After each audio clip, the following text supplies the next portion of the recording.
Hi, I'm Chanelle, one of the journalists at Manx Radio. Welcome to the latest edition of Manx Radio Newscast. My name is Andrew MacDonald. I am Professor of History at Brock University in St. Catharines, Ontario. I'm Olivia Hall. I just finished my undergrad at Brock University. I'm going into Teachers College next. I'm from Manitoulin Island. It's in Northern Ontario of Canada. Yeah.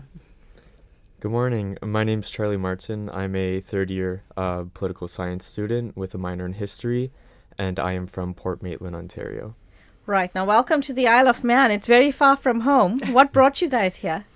Hi, thank you very much. It's great to be here. I've been coming to the Isle of Man for many years for my academic research, which deals with medieval Manx history. And I'm here with 22 students from my university this year who are doing a study travel program. So we've been studying early medieval and medieval Manx history in the classroom for 2 weeks, and then we have hopped across to be here for 10 days to experience the island in all of its glory. Do you often do these trips with your students, or is this one of the first? This is not the first one that I have done. It's the first one in a long time. And the program that offers this course has been... Our study travel schedule was messed up with COVID, as the entire world was messed up with COVID. So it's been very important for the program to get this course going and get back on track with study travel. Right, and I think my last question before I move on to Olivia and Charlie is, in terms of learning about the Manx culture, the Manx history, do you see that demand out there? Well, I think students get interested in what we teach as instructors, and I don't have the luxury of teaching a course that other than this one that deals specifically with Manx history, but because so many of the major themes that run through the history of the period are bigger themes like, for example, early Christianity, Viking settlement, maritime connections. Those are themes that you can bring into other courses. And when I teach my courses on medieval Britain, for example, or the Vikings, I always bring in Manx material, and I think students get interested in it because they know that's my area of research. And so when we put this course together, we decided to have this focus in the hope that we could bring students here and let them experience it for themselves. Oh, perfect. Now, Olivia and Charlie, you guys have been here for about 10 days now. How's it going? Oh, it's been the best. It has been so fun. We have had literally 10 jam-packed days of just exploring, adventuring, learning, meeting new people, talking with everyone. It's been just wonderful. And Charlie, for you? Yeah, it's been an amazing 10 days so far. I mean, just being able to go to these sites every day, something new is going on, and it's been amazing just to visit so many of the sites, like Peel for sure has been one of my favorites, as well as, like Olivia was saying, meeting with the locals and just getting an idea of what the culture is like here. It's been very exciting and something very new to me, and yeah. Have you guys learned any Manx? We did. We learned oh God, now I can't say it, but the one, what you say going across the ferry bridge, Vestamai? Yeah. We did learn that one. That's all I can think of right now, but we have heard it lots though. I feel like a lot of our bus drivers and tour guides, they have been very good in incorporating it and telling us about it. And then we of course always say it as a group to make sure that we can say it. So that's been really fun to actually kind of learn the local language. Would you like to add on there? Yeah, I mean, it's blanking on me now, but Vestamai is the only the word that I can memorize right now. But it's been interesting just to learn about the language itself and learning about how it's related to the Celtic language as well is very interesting, and just being able to see it on all the signs and stuff, and clearly the Manx culture here is trying to adopt more of the language again, and that's really interesting. And as a foreigner, it's really interesting to see how passionate the Manx people are about their heritage. How important? Only because you mentioned the language and trying to to keep it. How important is it that you keep? I mean, it's something niche to you. It's something from the community. How important is it that you keep that language alive? I think it's very important because it is such a part of your culture and history. And so having it, and it's almost something special to you, I think, and something unique to you and your counterparts or your, I guess, like locals. And so it's kind of something special that when you do have people come and visit, you can teach and show and express. And so, and there's obviously just so much history to the language here. And so, yeah, it is very important. Before you guys came over to the island, I'm sure you had an idea or you had some sort of expectations. I'm sure as you guys are preparing to leave, I'm sure we've met that expectation. Or what will you be taking back with you? I'll go first. Yeah, I think this is my first time ever traveling to Europe. So I've always dreamt of going to it and just experiencing it. And I think for this to be my first country to visit has really... well, for one, it's opened my eyes to that, there's a whole other world across the Atlantic, that there's, all these different languages, all these different accents. And, that's something I'm going to take home with me. And it's making me more curious. And I want to, just learn more about, not only the Isle of Man, but all of Europe. And, coming here, I was speaking to Andrew about this morning, is I have Irish connections. That's my heritage. And to come here and to see all the Irish, connections that are on this island, it's giving me more information to come back home and to tell my family that, I was right here in the Sound and I was able to see Northern Ireland, and it gave me chills just thinking about it. Really, I'm getting chills again thinking about it now. So, just I think that's it. Just like learning more about it and hopefully, being able to tell people back home about, the beauty of this island. And, yeah. Oh, perfect. Yeah, this was also my first time traveling across, obviously, the world and to Europe. And especially doing that without family is kind of a big deal. And I'm being from an island myself. This island, it's kind of, I get the sense of community and home similar to what I feel back home for myself. And so it's been just literally magical. It's kind of cheesy to say, to feel... again, the culture and the people here. I think it was a great first experience for traveling to Europe because it seems like such a scary thing. And then you get here, it's like, oh, okay, everyone is nice, everyone is welcoming. And so I just feel very fortunate that this was kind of my first experience in Europe and traveling abroad.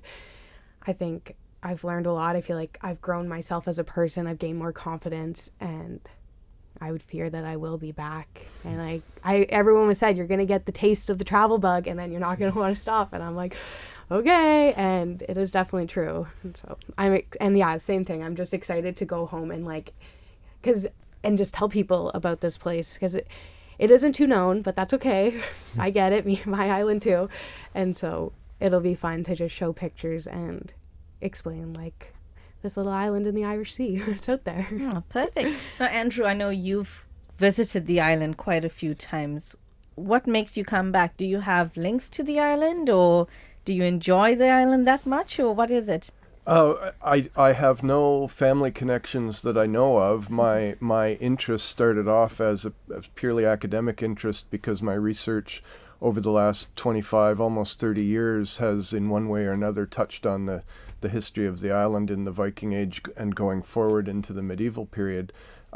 So I've come primarily for that, but right from the beginning, even when my children were small, we would come as a family. And as a family, we have all enjoyed the island very much, not just the history and the heritage, but the culture, the people. When my children were little, they loved riding on the steam railway and the tram and the horse trams in Douglas. And my wife's family is English, and so for her, she loves coming, and this sort of reminds her of holidays in the south of England when she was a child. So it's become almost a sort of a second home, and all of those things keep us coming back. I've also developed over the years a very, I believe, fruitful collaboration with Manx National Heritage, and I truly enjoy and value that as well.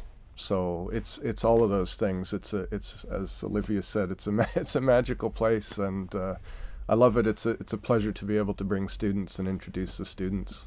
Oh, perfect. Now, as a researcher or an expert in your own field, in terms of the island's history, I know we've got a very rich history. Are we good at preserving our history? Oh yes, I think so. I've always been impressed with the presentation of the sites, with the interpretations on site. The first few visits I made, we hired a car and we tried to drive around and visit as many sites as possible. And in terms of the presentation of sites, I love working with Manx National Heritage, and I've consulted with them on a few occasions, and I love the fact that they're constantly, renewing and looking at their presentation of material, and it's been a real honor and a pleasure to be able to be involved with that in some small way.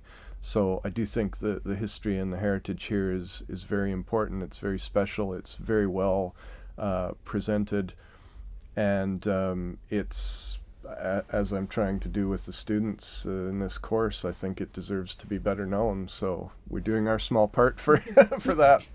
I think my last question for you would be, like I asked them about the languages, but instead of the languages, how important is it that we preserve that history, we preserve the languages, we keep promoting it even for generations to come, so you don't lose it? Well, I think that's the key, isn't it? Is keeping it alive. And I think as Canadians from a bilingual country,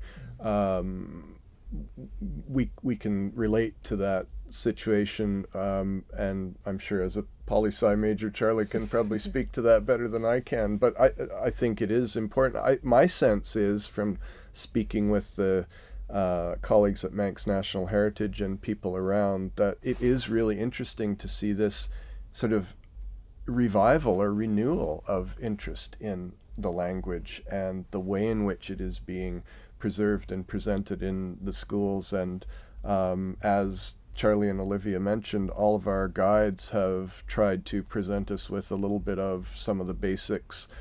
We didn't have time in the course to really do very much in terms of the language, other than just sort of discussion of how it fits into the broader scheme of things. But I think students have become aware of that. So I feel as though it is quite remarkable, this revival that's happening. Oh, perfect. Would any of you like to add anything else? Would you like to say anything, mention anything I didn't perhaps mention? I just was going to mention, also talk about how well the community preserves the history here. I think you can just, especially with all of their guides we've seen and talked to, there's such just a passion and understanding for this history. Everyone is so excited and giddy, and just they have so much to say about what seems to be rocks in the ground, but they're much more than that. And it's just been so cool to feel and listen to their passion, because of course we've been taught by the best, and we've already heard all what he has to say and all his passion. So it's exciting to hear others and his colleagues. Every museum has been remarkable displays, lots of different people working within that are also helping out. And then just, of course, and even it's been funny, like talking with locals, say at like the Cat Cafe we went to and stuff. They're also giving shout outs like, oh, did you guys go here? Did you guys go here? We're like, yep. Like everyone is so passionate and excited about this island. And so it is so fun to just feel that and talk with them about it. Oh, yeah. Perfect. Do you want to add on? Yeah, I'll add on to Olivia's point there. I think, well, for one thing, I think, yeah, everyone that we've met who works with Manx Heritage, they are clearly passionate about what they're doing. I think every time we had a tour, they said, we'd come to the end of our time because we'd be time restricted, but they would all say, I could just go on for hours and hours and hours of talking about it. And, I for one would love to hear more about what they have to say. So I think I'll have to do another trip out here. But no, and as well, like, I don't think this trip would be possible without such a passionate professor. Professor McDonald told us, like, we're the only students in North America and Canada who are going to know about the heritage here and the Viking history of the Isle of Man. And I think,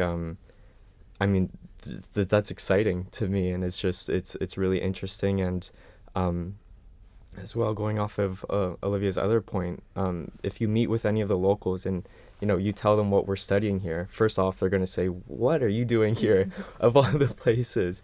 But then you'll tell them that we're here to learn about the Viking history, and everyone I've met has told us to either go to the museum or to check out the House of Manannan. So clearly to me that shows that the people of the Isle of Man are they're knowledgeable about the area here. So and it's very rewarding to be able to share this island with them and to learn about this culture here. So yeah.